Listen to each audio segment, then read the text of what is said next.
We'll now move into function composition. And so a little bit of background, we have our two function composition equations that we're most familiar with.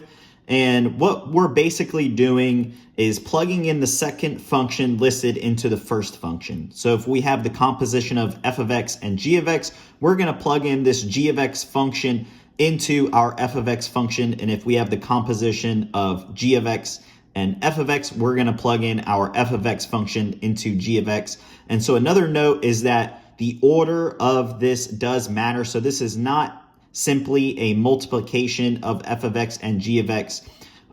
It is the composition. So it's a little bit different. We'll look at an example problem and kind of show you how it's different.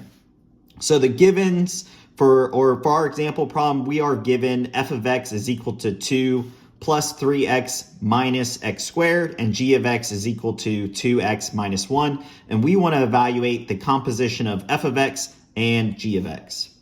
So the first step in solving this example problem is we want to select our equation that we're going to use. So because we're evaluating the composition of f of x and g of x, we're going to use this first equation here. And so like I said earlier, all we're doing is plugging in the g of x term for all x's in the f of x function.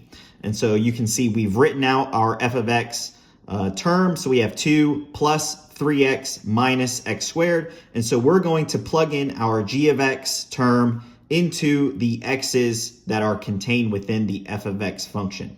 So you can see that's what we've done here, where we're having 3x is being turned into 3 multiplied by 2x minus 1. And then the x for x squared is being turned into 2x minus 1 squared.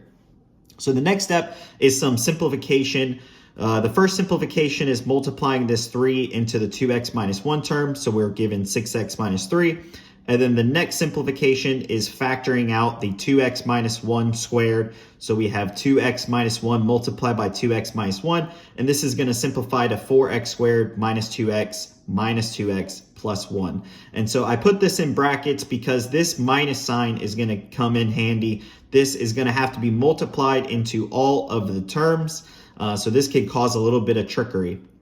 So after simplifying everything, what we're left with is the composition of f of x and g of x is equal to negative 4x squared plus 10x minus 2.